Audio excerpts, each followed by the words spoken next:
Aileen Wuornos nació el 29 de febrero de 1956 en Rochester, Michigan.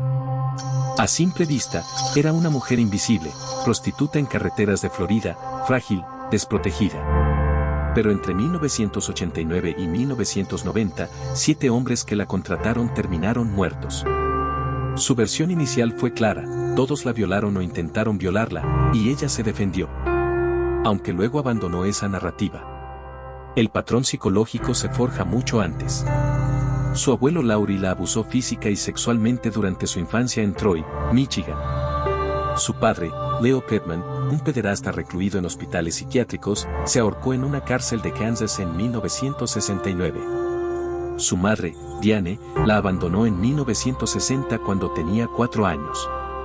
Para Aileen, el mundo fue siempre un intercambio de violencia por supervivencia. No mató por dinero, aunque robó. Mató porque su cerebro traumatizado confundió el control absoluto con la seguridad. El problema no es solo que matara. Es que, durante años, ni ella misma supo distinguir si era la cazadora o la presa.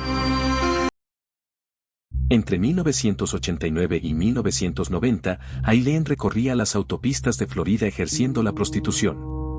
Sus clientes no solo terminaban muertos, ella los robaba. Su método era tan atípico como letal. Porque aquí entra el factor psicológico que la hizo invisible a la justicia. En los años 80, el FBI perfilaba asesinos seriales como hombres.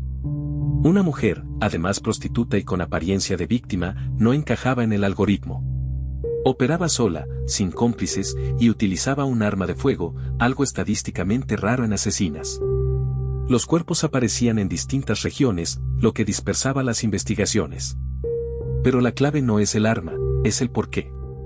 Aileen no seleccionaba con una fantasía ritual, seleccionaba con un radar de amenaza. Cada cliente representaba a su abuelo, a su padre, a todo hombre que la había usado. El robo era solo un secundario, lo primero era aniquilar el peligro antes de que él la aniquilara. La policía buscaba un depredador masculino. Y ella, una depredadora camuflada de presa, seguía circulando. En 1971, a los 15 años, Aileen quedó embarazada. Su hijo nació en Detroit el 23 de marzo y fue dado en adopción. Ella fue desterrada de su casa y repudiada, refugiándose en un coche abandonado. Su abuela Brita murió en julio de ese mismo año. Luego, Aileen y su hermano Keith se convirtieron en pupilos de la corte. La justicia juvenil ya la había detectado, pero no la protegió. Comenzó a prostituirse aún estando en la escuela. En 1974 usó el alias Sandra Cratch y fue encarcelada en Colorado por disparar una pistola calibre 22 desde un vehículo. En 1976, arrojó una bola de billar a un camarero.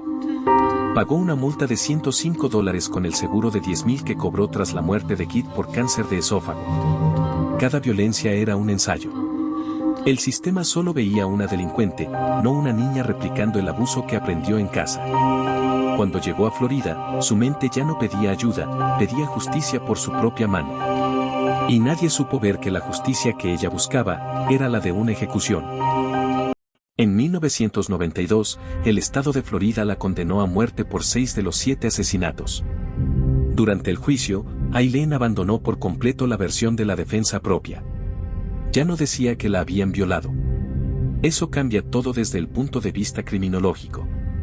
No era una víctima que reaccionaba, era una mujer que había normalizado la violencia como herramienta de supervivencia. El jurado no vio pánico, vio un patrón. Robaba a sus víctimas, lo que eliminaba cualquier atisbo de legítima defensa.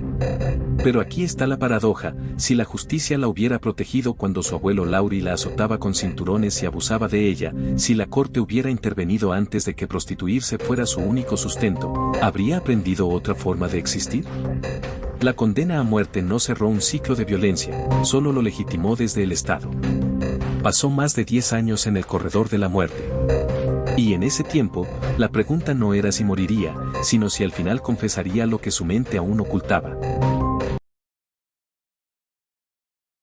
El 9 de octubre de 2002, el estado de Florida ejecutó a Aileen Wuornos por inyección letal. 10 años en el corredor de la muerte culminaron en un silencio que no debería ser tranquilo. Porque el ENSA al final no habla de ella como monstruo, sino como espejo.